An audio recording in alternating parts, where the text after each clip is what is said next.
نحمده ونصلي على رسوله الكريم اما بعد فاعوذ بالله من الشيطان الرجيم بسم الله الرحمن الرحيم يا ايها الذين آمنوا اتقوا الله حق تقاته ولا تموتن الا وانتم مسلمون وقال الله تعالى يا أيها الذين آمنوا اتقوا الله وقولوا قولا سديدا وقال الله تعالى لن ينال الله لحومها ولا دماؤها ولكن يناله التقوى منكم وقال الله تعالى في مقام آخر إنما يعمر مساجد الله من آمن بالله واليوم الآخر وأقام الصلاة وآتى الزكاة ولم يخش إلا الله فعسى أولئك أن يكونوا من المهتدين صدق الله مولانا العظيم سبحان ربك رب العزة عما يصفون وسلام على المرسلين والحمد لله رب العالمين۔ میرے انتہائی واجب الاحترام معزز سامعین کرام، اللہ تعالیٰ نے ہمیں ذی الحجہ کا مبارک مہینہ عطا فرمایا اور اس مہینے کا ابتدائی عشرہ مکمل ہوا،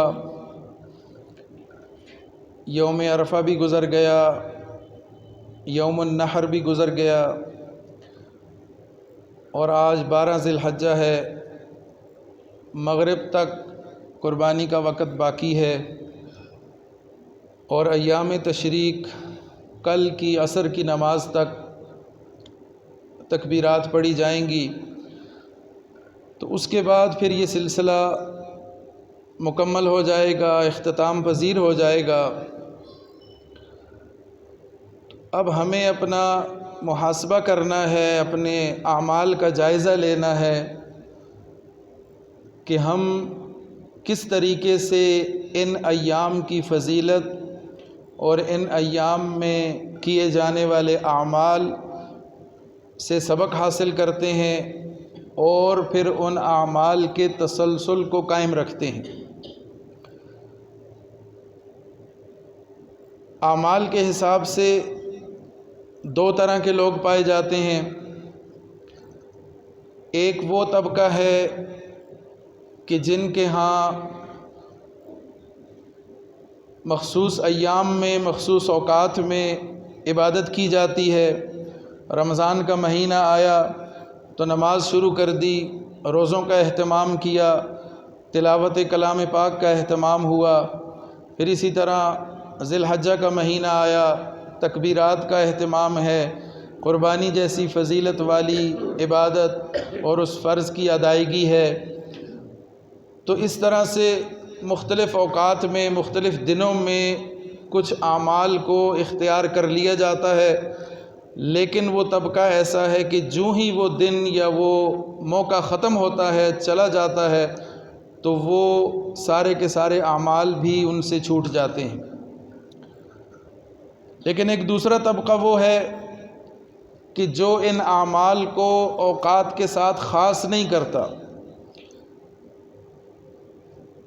فضیلت والے دن، خصوصیت والے دن جب میسر ہوتے ہیں تو وہ اس میں خوب عمل کرتے ہیں، اللہ کو راضی کرنے کی کوشش کرتے ہیں، ان فضائل کو حاصل کرنے کی کوشش کرتے ہیں، لیکن جب وہ دن چلے جاتے ہیں تو ان کے اعمال کے تسلسل میں فرق نہیں پڑتا۔ سال بھر وہ اسی تسلسل کے ساتھ، اسی ثابت قدمی کے ساتھ ان اعمال کو کرتے رہتے ہیں اور اللہ کی رضا کے پروانے حاصل کرتے رہتے ہیں۔ تو ہمیں بھی کوشش یہ کرنی ہے کہ ہم اس طبقے سے ہوں کہ جو مخصوص ایام کے ساتھ عبادت کو خاص نہیں کرتے، بلکہ سال بھر اللہ رب العزت کی بندگی اور رسول اللہ صلی اللہ علیہ وسلم کے احکامات کی اتباع کو جاری و ساری رکھتے ہیں اور اعمال کے تسلسل میں فرق نہیں آنے دیتے۔ تو عید الاضحیٰ کا جو اصل پیغام ہے، جو اصل اس سے حاصل ہونے والا سبق ہے، وہ یہ ہے کہ ہم نے اللہ رب العزت کے ہاں سب سے پہلی بات تو یہ ہے کہ تقوی کے حصول کو جاری و ساری رکھنا ہے۔ اس لیے کہ قربانی کے جو بنیادی مقاصد ہیں اس میں سے اللہ رب العزت نے فرمایا کہ تقوی کا حصول ہے۔ لن ینال اللہ لحومها ولا دماؤها، اللہ کے ہاں تمہاری قربانی کا نہ تو گوشت پہنچتا ہے اور نہ ہی تمہارا بہایا ہوا وہ خون اللہ کے ہاں پہنچتا ہے۔ تو پھر اللہ کے ہاں کیا پہنچتا ہے؟ تو اللہ نے فرما دیا وَلَٰكِن يَنَالُهُ التَّقْوَىٰ مِنكُمْ، اللہ کے ہاں تمہارا وہ تقوی پہنچتا ہے کہ جو تم نے اختیار کیا ہے۔ تو اللہ تعالیٰ تمہارے دلوں کے حالات کو دیکھتا ہے، تمہارے دل میں خوف خدا کتنا ہے اور تمہارے دل میں تقوی کتنا ہے، تم اللہ سے ڈرتے کتنا ہو اور اللہ کے احکامات کو کس اخلاص کے ساتھ اور کس نیت کے ساتھ پورا کرتے ہو۔ اللہ رب العزت کے ہاں اس چیز کو پرکھا اور دیکھا جاتا ہے۔ اور پھر اس تقوی کے حوالے سے بہت ساری آیات میں اللہ رب العزت نے اس تقوی کو اختیار کرنے کا حکم دیا۔ یا ایھا الذین آمنوا اتقوا اللہ حق تقاتہ، اے ایمان والو تقوی اختیار کرو جیسا کہ تقوی اختیار کرنے کا حق ہے، اللہ سے ڈرو جیسا کہ اللہ سے ڈرنے کا حق ہے۔ ولا تموتن الا وانتم مسلمون، اور جب مرو تو مسلمان ہی مرنا۔ ایسا نہ ہو کہ تم ایمان والے ہو لیکن اپنے اعمال کو کسی وجہ سے تم اپنے ایمان کو ضائع کر بیٹھو اور مرتے وقت تمہیں تقوی نصیب نہ ہو، کلمہ نصیب نہ ہو۔ یا ایھا الذین آمنوا اتقوا اللہ، ایمان والو اللہ سے ڈرو، تقوی اختیار کرو۔ وقولوا قولا سدیدا، اور سیدھی بات کرو، سچی بات کرو۔ پھر فرمایا وَلَقَدْ وَصَّيْنَا الَّذِينَ أُوتُوا الْكِتَابَ مِن قَبْلِكُمْ، یقیناً ہم نے وصیت کی ان لوگوں کو جو تم سے پہلے ہم نے جنہیں کتاب دے کر بھیجا، وَإِيَّاكُمْ، اور تمہیں بھی وصیت کرتے ہیں، أَنِ اتَّقُوا اللَّهَ، کہ تم تقوی اختیار کرو، اللہ کا خوف دل میں رکھو۔ یا ایھا النبی اتق اللہ ولا تطع الکافرین والمنافقین، اے نبی تقوی اختیار کیجئے اور کفار اور منافقین کی اتباع سے بچیے۔ ان اللہ کان علیما حکیما۔ پھر اسی طرح فرمایا ان اللہ لا ينظر الى صورکم واموالکم ولکن ينظر الى قلوبکم واعمالکم۔ حضور نے فرمایا کہ اللہ تعالیٰ تمہاری صورتوں اور تمہارے مال کو نہیں دیکھتا۔ تم تو جب کسی کا جائزہ لیتے ہو تم اس کی صورت پہ فدا ہو جاتے ہو، اس کے مال کے ترانے گاتے ہو، اس کے مال کے پیچھے اس کو بڑا سمجھنے لگتے ہو۔ اللہ کے ہاں شکل و صورت اور مال اور جائیداد اور دولت یہ اللہ کے ہاں معیار نہیں ہے۔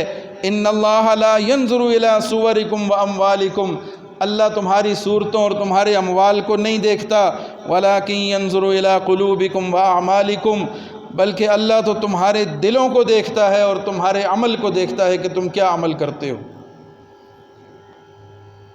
پھر رسول اللہ صلی اللہ علیہ وسلم نے ایک مرتبہ فرمایا، تقوی کے حوالے سے جب پوچھا گیا تو رسول اللہ صلی اللہ علیہ وسلم نے فرمایا التقوی ہا ہونا، 3 مرتبہ یہ اشارہ کیا اور سینے کی طرف اشارہ کر کے فرمایا کہ تقوی یہاں ہوتا ہے، تقوی دل کے اندر ہوتا ہے۔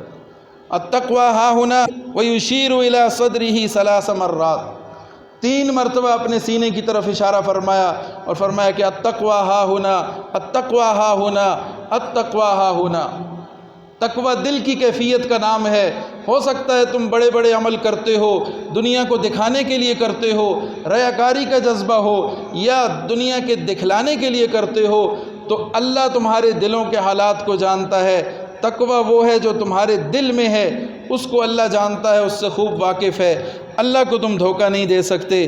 حضرت ابو ذر رضی اللہ تعالیٰ عنہ کا ارشاد ہے، وہ فرماتے ہیں کہ رسول اللہ صلی اللہ علیہ وسلم نے فرمایا جہاں بھی رہو اللہ سے ڈرو، برائی کے بعد اگر تم سے کوئی برائی ہو جائے تو برائی کے بعد بھلائی کرو جو برائی کو مٹا دے گا، اور لوگوں کے ساتھ حسن اخلاق سے پیش آؤ۔ اللہ سے ڈرو، اور اگر تم سے کوئی غلطی ہو جائے، انسان ہو، خطا ہو جاتی ہے، بھول ہو جاتی ہے، کوئی غلطی ہو گئی، اس غلطی پر ندامت ہو اور کسی اچھے نیک عمل سے اس غلطی کا ازالہ کرنے کی کوشش کرو، اللہ تعالیٰ تمہاری اس برائی کو اچھائی کے ساتھ مٹا دے گا، اور لوگوں کے ساتھ اچھے اخلاق سے پیش آؤ۔ جب انسان اللہ کے نام پہ قربانی کرتا ہے، اللہ کے نام کی تکبیر بلند کرتا ہے، عرفہ کے دن عبادت میں گزارتا ہے، روزہ رکھتا ہے، دیگر ایام میں اللہ تعالیٰ کی عبادت کی طرف متوجہ ہوتا ہے، تو تقویٰ کی کیفیت، نیکی کی کیفیت، اعمال صالحہ کی کیفیت اسے حاصل ہوتی ہے۔ اس کیفیت کو عید کے گزر جانے کے بعد بھی جاری و ساری رکھنا ہے، اس تسلسل کو ٹوٹنے نہیں دینا۔ دوسری چیز، ابراہیم علیہ السلام کا جو جذبہ ابراہیمی ہے اس کو باقی رکھنا ہے، کہ ابراہیم علیہ السلام کی جو لازوال قربانی ہے، اس قربانی کی ایک داستان ہے، اور زندگی کے ہر موقع پر بے شمار انہوں نے آزمائشوں کا سامنا کیا، اور ہر آزمائش میں اللہ تعالیٰ نے انہیں کامیاب کیا۔ وَإِذِ ابْتَلَىٰ إِبْرَاهِيمَ رَبُّهُ بِكَلِمَاتٍ، اللہ کہتا ہے ہم نے ان کو آزمایا مختلف آزمائشوں کے ذریعے، فَأَتَمَّهُنْ، وہ ساری کی ساری آزمائشوں میں پورے اترے، تو پھر اللہ تعالیٰ نے انہیں دنیا کی امامت بھی دی، نبوت بھی دی، اور مقام بھی دیا۔ تو ابراہیم علیہ السلام کی قربانی ہے، قربانی کا جذبہ ہے، اللہ کے نام پہ مر مٹنے کا جذبہ ہے۔ اس جذبے کے حصول کو ہم نے قائم رکھنا ہے۔ یہ جذبہ اگر ہمیں حاصل ہوا، اس کی حقیقت ہمیں سمجھ آ گئی، تو اس جذبے کو قائم رکھنا ہے، اس جذبے سے منہ نہیں موڑنا، اور اس جذبے کو چھوڑ نہیں دینا۔ ابراہیم علیہ السلام نے ہر موقع پہ اللہ کی دعوت پہ لبیک کہا، اللہ تعالیٰ کی ہر حکم کو خوش دلی سے پورا کیا، اور ہر قسم کی قربانی اللہ رب العزت کے نام پر دینے کے لیے خود کو پیش کر دیا۔ تو اس جذبے کو قائم رکھنا ہے، اس لیے کہ اللہ تعالیٰ کا حکم ہے قَدْ كَانَتْ لَكُمْ أُسْوَةٌ حَسَنَةٌ فِي إِبْرَاهِيمَ وَالَّذِينَ مَعَهُ، ابراہیم اور اس کے پیروکاروں کے اسوہ حسنہ میں ہم نے تمہارے لیے بہترین نمونہ رکھا ہے، اسے اختیار کرنا ہے۔ اور پھر فرمائے وَمَنْ يَرْغَبُ عَنْ مِلَّةِ إِبْرَاهِيمَ إِلَّا مَنْ سَفِهَ نَفْسَهُ، ملت ابراہیم سے صرف وہی روگردانی اختیار کرے گا جو بے وقوف ہوگا، بے وقوف کے علاوہ ابراہیم علیہ السلام کی ملت سے روگردانی کرنے کا کوئی سوچ بھی نہیں سکتا۔ غیر مسلم کہنے لگے وَقَالُوا كُونُوا هُودًا أَوْ نَصَارَىٰ تَهْتَدُوا، یہودی ہو جاؤ یا نصرانی ہو جاؤ، تم ہدایت پا جاؤ گے، تم کامیاب ہو جاؤ گے۔ تو اللہ تعالیٰ نے اس کا جواب دیا قُلْ بَلْ مِلَّةَ إِبْرَاهِيمَ حَنِيفًا، آپ کہہ دیجئے ہم تو ملت ابراہیم جو حنیف تھا، سیدھی راہ اختیار کرنے والا تھا، اللہ کا حکم پورا کرنے والا تھا، ہم تو اس کی ملت کو اختیار کرنے والے ہیں۔ وَمَا كَانَ مِنَ الْمُشْرِكِينَ، اور وہ شرک کرنے والوں میں سے نہیں تھا۔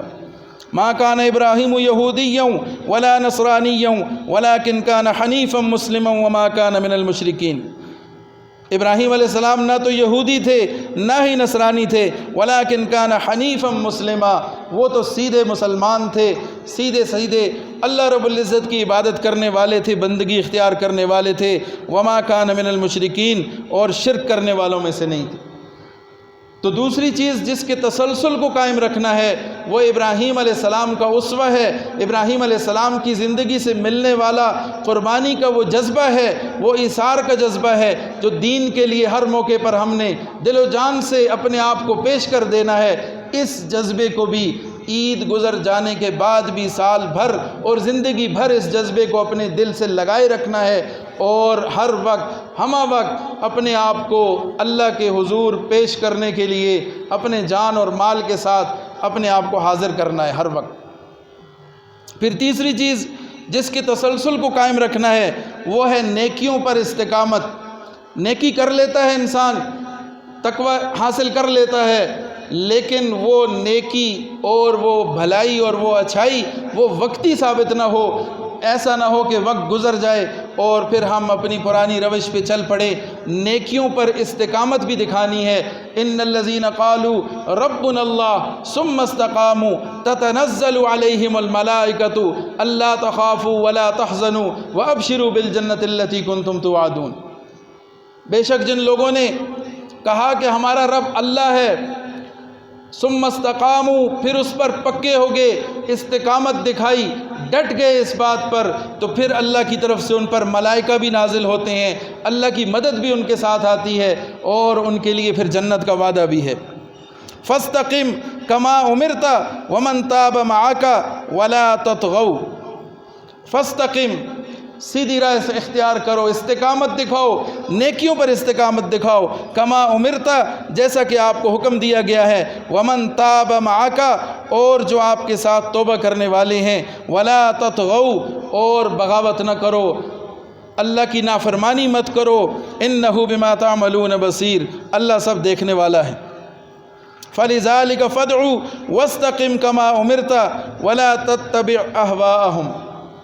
احوا کی یعنی خواہشات کی پیروی نہ کرو، سیدھی راہ اختیار کرو اور نیکی پر پکے ہو جاؤ، نیکی پر جم جاؤ، استقامت دکھاؤ، ہمیشگی دکھاؤ، اللہ کو یہ پسند ہے۔ وَاعْبُدْ رَبَّكَ حَتَّى يَأْتِيَكَ الْيَقِينُ، اللہ کی بندگی اختیار کرو یہاں تک کہ تمہارے پاس یقینی بات نہ آ جائے، اور یقینی بات کیا ہے کہ موت جب تک تم پر نہ آ جائے۔ وَاعْبُدْ رَبَّكَ، اپنے رب کی بندگی اختیار کرتے رہو۔ تو یہ تقوی، یہ نیکی اور یہ نیکیوں پر قائم رہنا، یہ وقتی نہیں ہے، یہ دنوں کے ساتھ خاص نہیں ہے۔ دنوں کے حساب سے فضیلت میں اضافہ ہو جاتا ہے، ثواب میں اضافہ ہو جاتا ہے، لیکن ان نیکیوں کو پھر چھوڑ دینا یہ پھر اللہ کی ناراضگی کا باعث بنتا ہے۔ وقتی طور پر تقوی اختیار کیا، نیکی کی، چند دن گزرے تو پھر وہ جذبات ختم ہو گئے اور پھر پرانی روش پر چل پڑے۔ اللہ تعالیٰ کو ایسے اعمال پسند نہیں ہیں۔ حضور نے فرمایا احب الاعمال الی اللہ ادومھا وان قل، اللہ کے ہاں محبوب عمل وہ ہے کہ جو ہمیشہ کیا جائے، اگرچہ وہ تھوڑا کیوں نہ ہو، وہ چھوٹا کیوں نہ ہو۔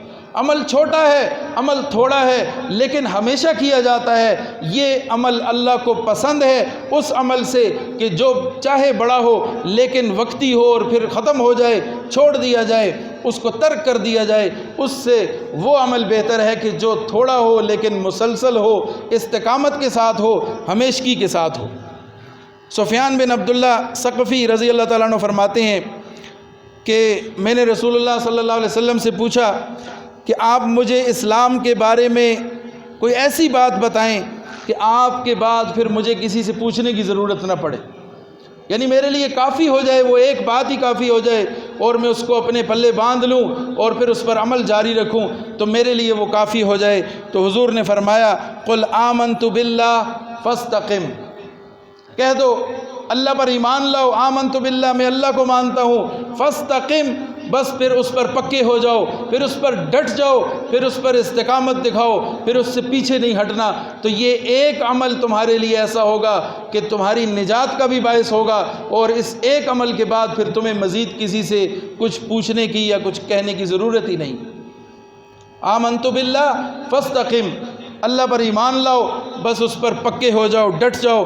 تو نیکیوں پر استقامت دکھانی ہے اور نیکی کر کے پھر اس کو چھوڑ نہیں دینا، چاہے چھوٹی نیکی ہو لیکن وہ کرتے رہنا ہے اور مسلسل کرتے رہنا ہے، اس پر ہمیشگی دکھانی ہے، اور یہی استقامت اور ہمیشگی اللہ رب العزت کے ہاں پسندیدہ ہے اور قابل قبول ہے۔ پھر چوتھی چیز جس کے اوپر قائم رہنے کی کوشش کرنی ہے وہ ہے غرباء اور مساکین کی خبر گیری۔ اس پر بھی تسلسل سے قائم رہنا ہے، اس لیے کہ اللہ کا حکم ہے فَأَمَّا الْيَتِيمَ فَلَا تَقْهَرْ وَأَمَّا السَّائِلَ فَلَا تَنْهَرْ، یتیم کے ساتھ بھی نیک برتاؤ کرنے کا حکم دیا گیا اور سائل کو جھڑکنے سے منع کیا گیا، اسے دھتکارنے سے منع کیا گیا۔ تو عید کے موقع پر، قربانی کے موقع پر غرباء کا خیال کیا جاتا ہے، ان کے ساتھ مدد کی جاتی ہے، ان کے ساتھ تعاون کیا جاتا ہے، ان کی حوصلہ افزائی کی جاتی ہے، لیکن ایسا نہ ہو کہ عید کے دن گزر جائیں اور پھر غرباء کو پوچھنا بھی ہم چھوڑ دیں۔ اس تسلسل کو بھی، غریبوں کے ساتھ ان کی خبر گیری کرنا، یہ تسلسل بھی قائم رکھنا ہے، اور اللہ تعالیٰ کا ارشاد ہے وَيُطْعِمُونَ الطَّعَامَ عَلَىٰ حُبِّهِ مِسْكِينًا وَيَتِيمًا وَأَسِيرًا، مسکین اور یتیم اور قیدیوں کو وہ اللہ والے کھلاتے ہیں، ان کے لیے رزق کا بندوبست کرتے ہیں، کھانے پینے کا بندوبست کرتے ہیں۔ أَرَأَيْتَ الَّذِي يُكَذِّبُ بِالدِّينِ فَذَلِكَ الَّذِي يَدُعُّ الْيَتِيمَ وَلَا يَحُضُّ عَلَىٰ طَعَامِ الْمِسْكِينِ، مسکین کو کھانا کھلانے کی ترغیب نہیں دیتا، اسے بھی ناپسندیدہ قرار دیا گیا۔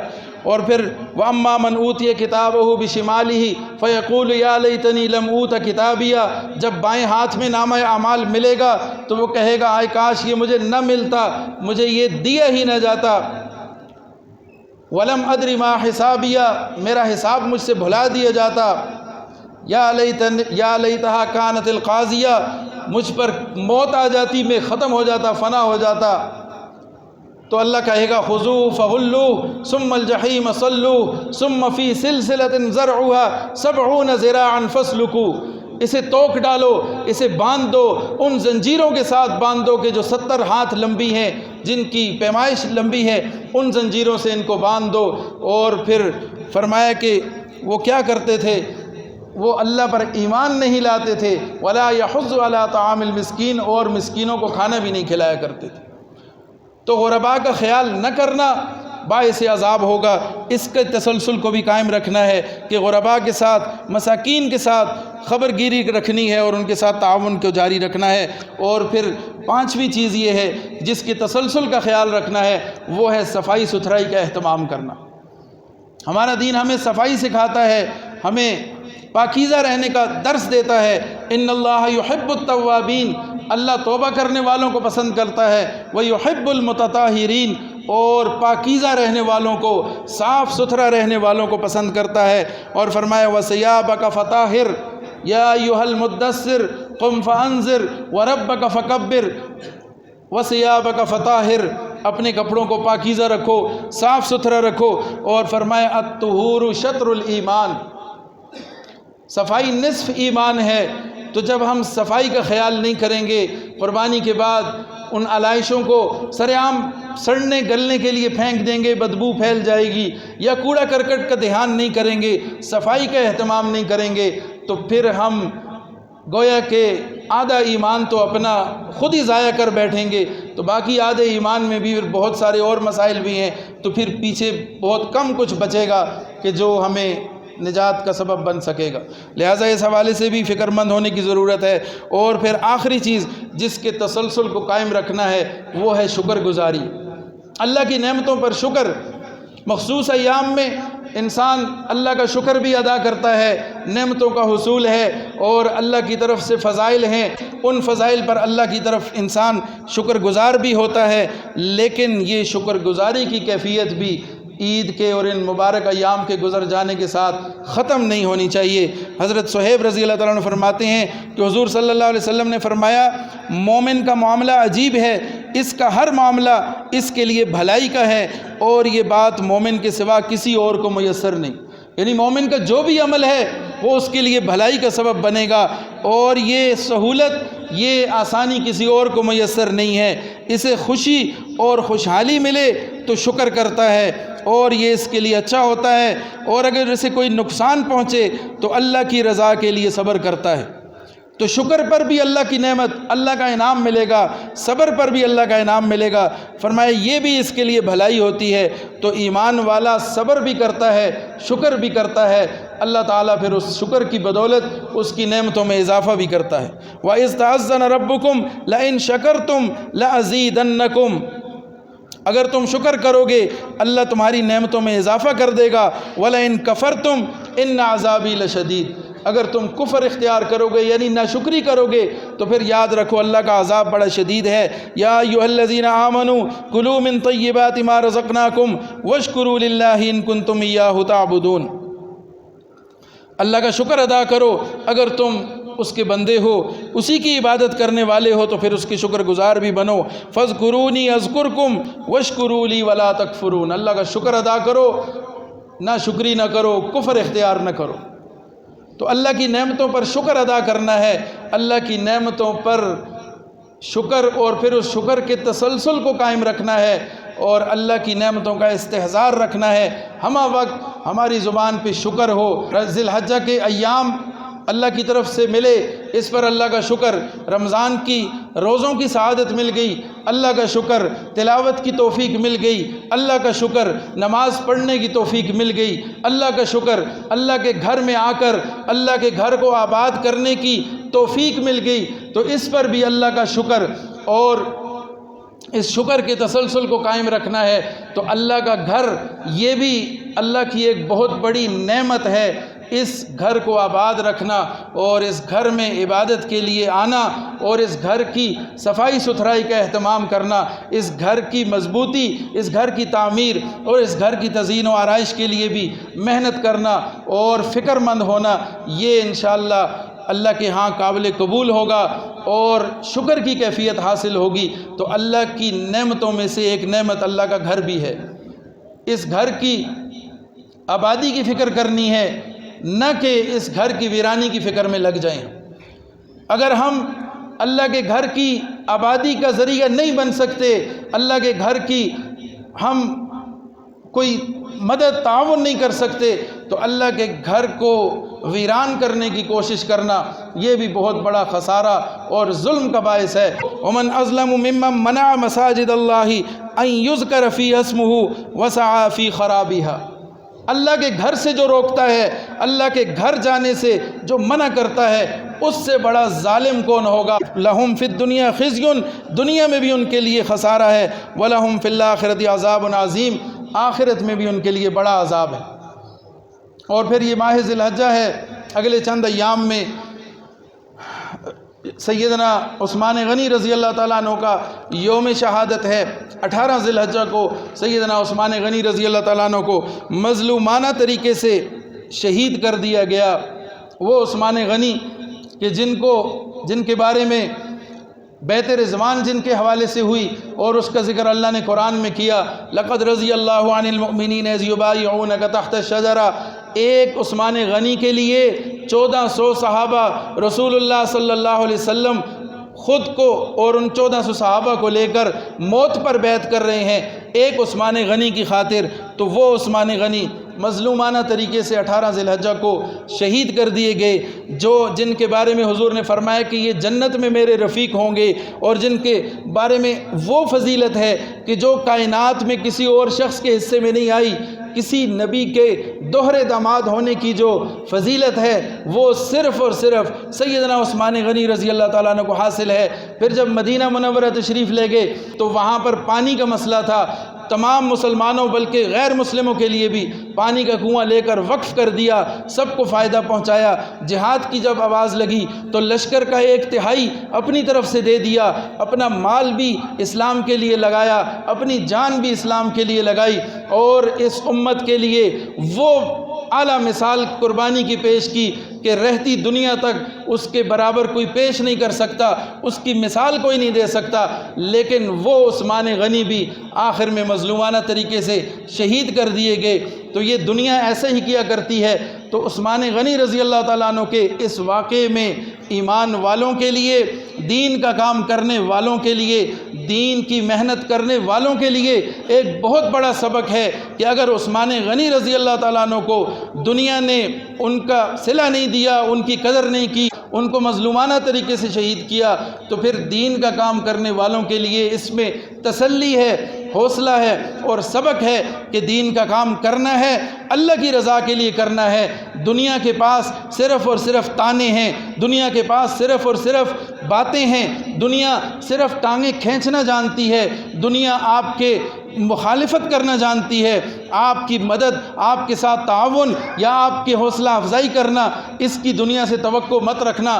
اللہ کی رضا کے لیے دین کا کام کرتے رہنا اور اللہ کی رضا کے لیے دین کے کلمے کو دنیا کے آگے اللہ کے کلمے کو بلند کرتے رہنا اور اللہ تعالیٰ کی عظمت کی بات کرتے رہنا، مسجد کو آباد کرتے رہنا، دینی مدارس کو آباد کرتے رہنا، دین کا ڈنکا دنیا میں بجاتے رہنا، دنیا کی پرواہ نہ کرنا، دنیا کی کوئی فکر نہ کرنا۔ عثمان غنی رضی اللہ تعالیٰ عنہ کو بھی مظلومانہ طریقے سے شہید کر دیا گیا تھا، جنہوں نے اس امت کے لیے وہ احسان کیے کہ قیامت تک یہ امت ان کے احسانات نہیں بھلا سکتی، لیکن ان کے ساتھ بھی کسی نے اچھا نہیں کیا۔ تو اگر دین کا کام کرنے میں کوئی رکاوٹ آتی ہے تو یہ بہت بڑا سبق اور حوصلہ ملتا ہے عثمان غنی رضی اللہ تعالیٰ عنہ کے واقعے سے۔ اور اللہ تعالیٰ ہم سب کو ایمان کی سلامتی نصیب فرمائے، اللہ کے گھر کی آبادی کا ذریعہ بنائے۔ اللہ فرماتا ہے انما یعمر مساجد اللہ، مساجد کو تو وہی لوگ آباد کرتے ہیں من آمن باللہ والیوم الآخر، ایمان لاتے ہیں، آخرت پر ایمان رکھتے ہیں، نماز قائم کرتے ہیں، وآت الزکاۃ، زکوٰۃ دینے والے ہیں، ولم یخش الا اللہ، صرف اور صرف اللہ سے ڈرنے والے ہیں۔ تو کیا یہ سمجھتے ہیں اب ہمیں ایمان لانے کی ضرورت نہیں ہے، مسجد کو آباد کرنے کی ضرورت نہیں ہے، مسجد کی طرف رخ کرنے کی ضرورت نہیں ہے، ایمان اور اعمال صالحہ کی ضرورت نہیں ہے؟ اور پھر وہ اس پر اترایا کرتے تھے تو اللہ تعالیٰ نے فرمایا جعلتم سقایۃ الحاج و عمارت المسجد الحرام، کیا تم یہ سمجھتے ہو کہ حاجیوں کو پانی پلانا اور مسجد حرام کی تعمیر کرنا، کمن آمن باللہ والیوم الآخر، ایمان لانا اللہ پر اور آخرت کے دن پر، وجاہد فی سبیل اللہ، اور اللہ کی راہ میں جہاد کرنا، کیا تم اس سے بھی بڑھ گئے ہو؟ ایسا ہرگز نہیں ہے۔ لا یستوون عند اللہ، اللہ کے ہاں یہ کوئی برابر نہیں ہے۔ تو تم کوئی نیکی کا کام کر کے، اللہ کے گھر میں کوئی تعاون کر کے کسی پر احسان نہیں کر رہے۔ اصل آبادی اللہ کے گھر کی آبادی کی فکر کرنا ہے۔ اصل بات یہ ہے کہ ایمان والے بنو، نماز قائم کرو، زکوٰۃ ادا کرو، اللہ سے ڈرنے والے بنو، غیر اللہ سے ڈرنا چھوڑ دو۔ واللہ لا یہدی القوم الظالمین، اللہ ظالموں کو کبھی ہدایت نہیں دیا کرتا۔ تو اللہ تعالی ہمیں مسجد کے ساتھ جڑنے والا بنائے، مسجد کے ساتھ تعلق مضبوط کرنے والا بنائے، اور اللہ تعالی ہمیں مسجدوں کو آباد کرنے والا اور مسجدوں کی آبادی کی فکر کرنے والا بنائے۔ وآخر دعوانا ان الحمد للہ رب العالمین۔